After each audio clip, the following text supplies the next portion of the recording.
Greetings everyone, and I hope you're all fine and dandy out there in collecting land. And welcome back to the channel for another quarter scale figure unboxing and review.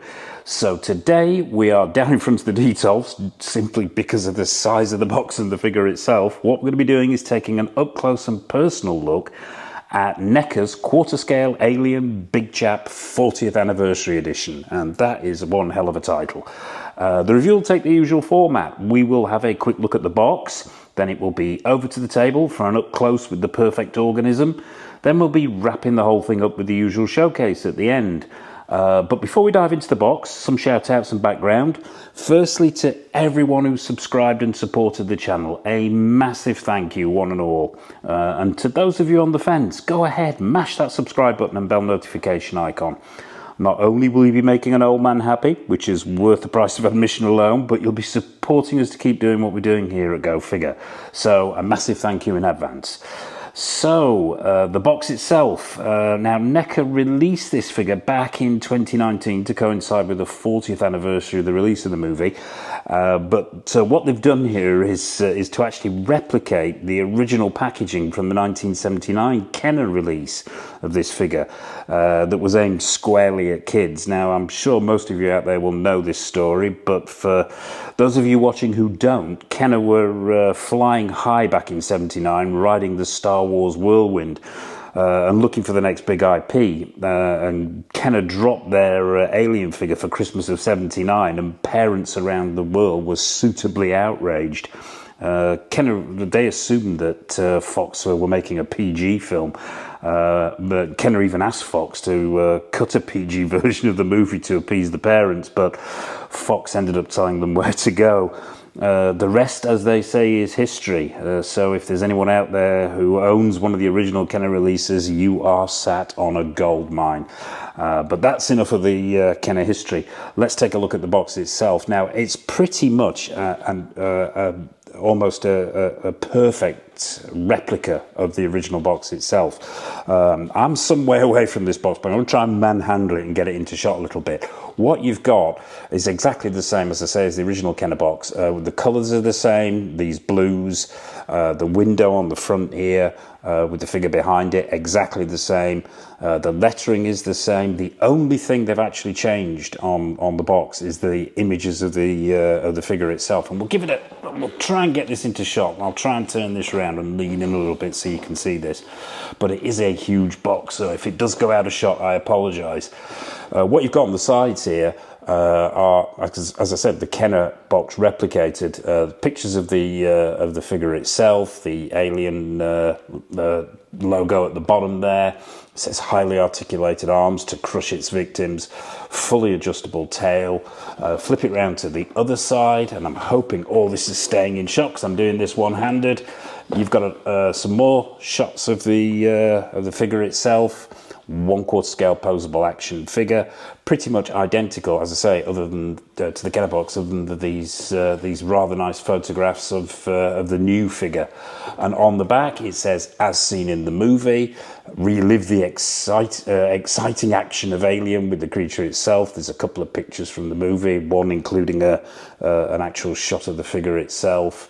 And what they've done here, it might be a little bit odd to some people who see this box because it doesn't fit with the modern take on Alien figures, which tend to try and reflect that dark and moody aspect of the film itself. What Kenner went for here was a toy-like look, a 70s toy-like look, and they achieved that. But I think it's great. I really, really like the fact that NECA went that extra mile to replicate the original box. Probably the only other noticeable difference, apart from the photographs, is the NECA logo, which is in the same place as the Kenner logo was on the original box, and they've used the same font as well. So there you have it. That's this rather huge box. Not an awful lot on the top, just says Alien again. So yeah, what we'll do next is we will go over to the table. We'll get this guy out the box and we'll have an up close look at him.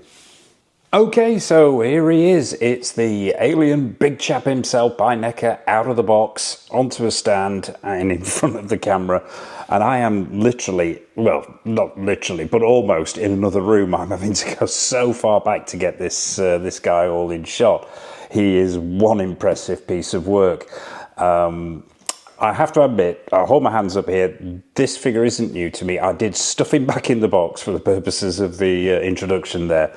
But yeah, so he's been in the collection a while, so I can't give first impressions, but as I always do, I can give 500, 1,000, whatever it might be. And still to this day, I am super impressed with the work that NECA have done here.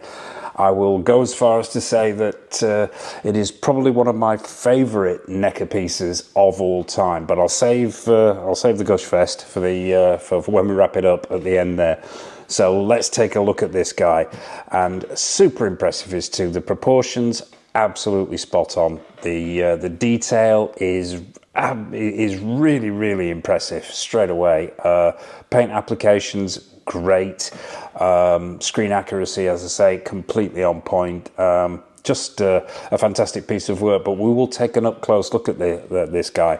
We'll get him off the stand as we always do, start at the bottom and work our way up. If I can reach in, so I will attempt not to knock the camera while we're doing this. He's on a waist grabber here, so we'll remove the waist grabber. Before we actually get into the actual figure itself, manhandling this in front of the camera is not going to be the easiest thing, but I will do my best here. There is a little bit of construction required with this figure. It doesn't come this way straight out of the box. What you've got on the back here, all these pipes that come out of his back actually come separately. They're keyed, so you can you won't miss where they're supposed to go on the figure itself, and they simply slot on the back like that, as does this piece behind the neck here. So let's put this stand to one side and see if we can't get this camera a little bit closer in. We're not going to get all this guy in shot in one go, but I am going to bring the camera a little bit closer in and lower it down, so I'm not having to hold this guy for the duration of the review or it'll break my arm. Very heavy, very hefty, feels very well made and well put together. So we'll start with these legs, if we can get them into shot here now. It's made of this, how can I describe this? Obviously it's all plastic, but the plastic that NECA have chosen to use here, and we'll actually stand this guy up so you can see these feet. The plastic they've chosen to use has this sort of high gloss in places, almost slimy feel to it, which makes it incredibly tactile, and just it just fits the actual the figure itself. But yeah, if we can get the camera in, I'm going to move the lights in here. It's going to take a bit of finagling this review simply because of the size of this guy and the proportions. But yeah, if the feet themselves are pegged in there, I believe, and there is a certain amount of movement there. There's not a vast amount. There's some lateral movement, not an awful lot of forward and back movement, but as you can see, the sculpting is really nice. It's got those Giga-esque lines in there with those extended toes and extended toenails. We'll bring this foot into shot actually, because it's probably easier from this angle. Working our way up now, there's a variety of plastics here. Some are hard, these legs are hard, and I'm hoping the light's catching this. But the sculpt work is really nice. You've got this sort of piping effect up the legs to the knees here, which are on a ratchet joint. So there's a certain amount of movement in there. The articulation isn't superb on this figure, but it's sort of the articulation we've come to expect from NECA, if that makes any sense. But we'll try and get this into shot here and take a look at these legs. Now, as you can see here, the detailing is absolutely excellent. The legs are sort of opened up at the thigh area, and you've got this ribbing and this piping. And the paint applications are sort of a combination of colours here. You've got shiny blacks, matte blacks, almost browns and greys in there as well. I'm hoping the camera's actually picking this up. You can see that in particular in the in this sort of abdomen and crotch area, which is absolutely on point for the 79 Alien, the Giga Alien. James Cameron did a little bit of futzing with the paintwork and obviously with the design of the alien for Aliens, and he made them more black, but there's definite hints of grey, of brown, and different shades here as well. And worthy of note as well at this point are this thigh area. Now, if you referring back to the film, his legs had a translucent sort of look to them, and and you could actually see bone structure almost underneath. You could see the workings of his legs underneath, and NECA have replicated that here by actually shading the thigh area on both sides, and from a distance it actually gives it this sort of translucent feel, which is really, really effective. Around the back here, once again, that detailing, the attention to detail here is just is really, really excellent from NECA. The tail itself is wired. Now, this is a huge tail, and the wire in it is a very, very solid one. And there's a lot of play in there, but you do need to work it. It's not going to give easily. Shall we put it that way? It needs to be manhandled to get it to move around. But play with it, and it will go to the position that you want it to. And the detailing, I'll try and get the detailing on here. That same level of sculpt and paint application is continued down the tail here, and it just looks absolutely phenomenal, as I say, even down to the spike on the end of the tail there. So yeah, articulated wired tail. We'll move up to the main body of this guy now. Not the easiest thing, as I say, to keep in shot this, so bear with me if we seem to be a little bit haphazard with this one, but yeah. That same level of detail and sculpt is continued up into the chest area with the exposed bones, that rib cage there. The likeness to Giger's alien is absolutely on point. The articulation in the arms. Now, you've got a joint there in the arms, which gives you about to 90 degrees, and then there's a ball joint in the shoulder, which gives you quite a lot of rotation there. His arms won't go above shoulder height, but there is forward movement, lateral movement. Really, there's an awful lot of range there to pose this guy to your heart's content. We'll bring him back round to this side. That piping, those rib sections, that paintwork, all continued down the side here. Really, really phenomenal, even down to the spikes on the elbows there. Only one set of hands with this figure, and the hands themselves are in that reaching out sort of motion that the position rather that we see in the film itself, with the fingers grouped into twos on either side, and then almost like these opposing thumbs on either side as well. Once again, screen accurate and great for the pose where he's reaching out towards Ripley when he's in the shuttle at the end there, the escape pod.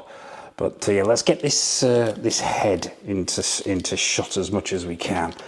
Now, where to start with this head? Really, really nicely done. The translucent dome across the top here, once again screen accurate, so you can see the skull underneath there. The paint applications on the skull underneath there, Giger would have been proud of.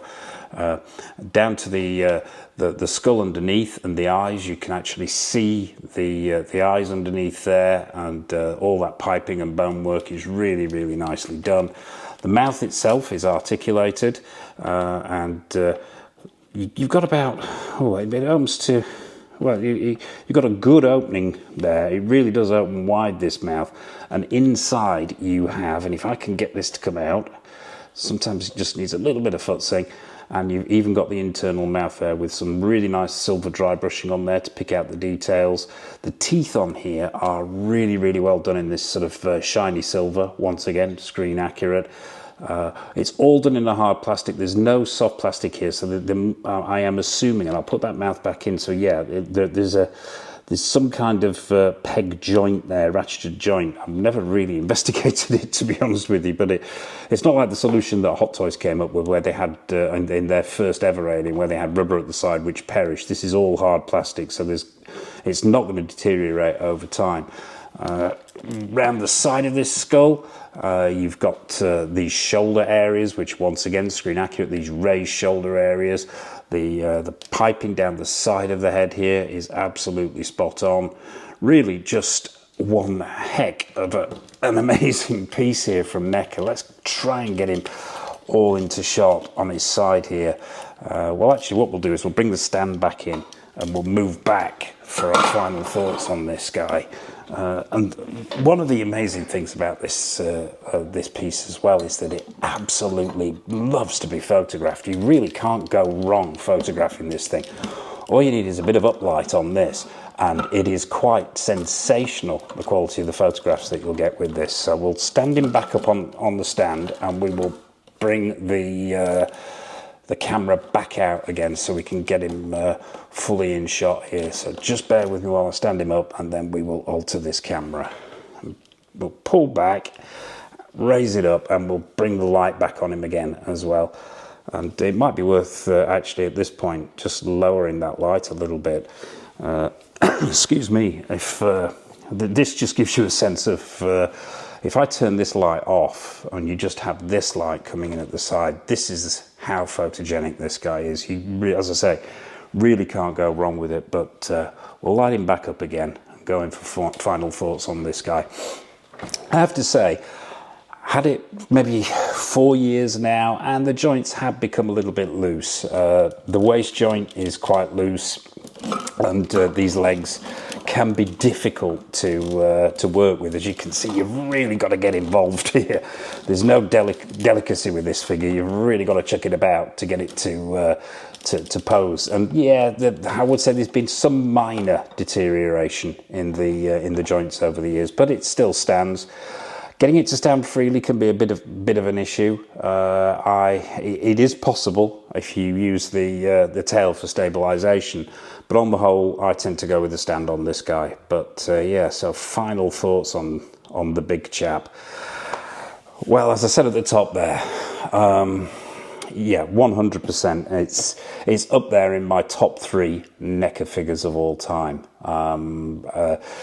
Closely followed by their quarter scale Predator, which I think is phenomenal, and their NECA Kessler Wolf, which I think is a wonderful piece as well. My top 3 NECA pieces in my collection. I'm not saying of all time, but my personal in my collection. So yeah, there you have it. That's the Alien Big Chap Anniversary Edition.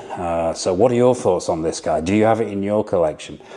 Is it something that that you would consider picking up? Is it something is it an easy pass for you? Let me know in the comment section below. I'd be fascinated to know. The fact that NECA have moved up to quarter scale, and I wish they would do more quarter scale stuff, to be honest with you, but I think some of it can be a little bit hit and miss. I've got several quarter scale NECA pieces, and a lot of those will be coming up for review, as will the Predator piece, as will the Kessler Wolf. But some of the earlier stuff's a little bit hit and miss. Their Hellraiser quarter scale, their Crow quarter scale can be a little bit iffy, but we'll be reviewing those as well. But to me, this is NECA at their absolute best in the quarter scale world, and as I say, along with the Predator and I think they are phenomenal pieces. So that about wraps it up for this review. I hope it's been useful. But all that remains for me to say, oh yeah, what's coming up on the channel? Let's not miss what's coming up on the channel. In the quarter scale world, actually, staying in the quarter scale world, we have the Prime 1 Batman N52 statue. That's on its way to us. What else have we got coming in? In the quarter scale world, we have the Prime 1 and Blitzway Paul Atreides Still Suit Edition statue. That's coming in pretty soon as well. In the NECA world, in the 1/10 NECA world, we have a raft of stuff from RoboCop, Predator, Evil Dead, Terminator. So yeah, raft of 1/10 scale stuff coming up. In the 6 scale world, we have Hot Toys Ladypool. That's winging its way to us as we speak, as is Mondo's MacReady from The Thing. We've got Caustic Plastics, Horror of Dracula, double pack, exclusive. That's hopefully, fingers crossed, on its way to us soon. Blitzway Astro Boy, the version 2.0. We've got a raft of Premiere Toys stuff from Mad Max Fury Road and from Furiosa. We have a raft of Present Toys stuff as well, XO6 stuff, Savick and Krug from Star Trek. Yeah, I could go on, but we'd be here all night, so I'll leave it at that. So, yeah, be sure not to miss anything. Hit that bell notification icon, hit that subscribe button so you're not missing anything of the content that's coming up on the channel. And I suppose all it remains for me to say, and I am looking forward to this showcase, I have to be honest, all it remains for me to say is a massive thank you for watching. As always, take care of yourselves, and from the Alien and from myself, happy collecting, and it's over to the showcase.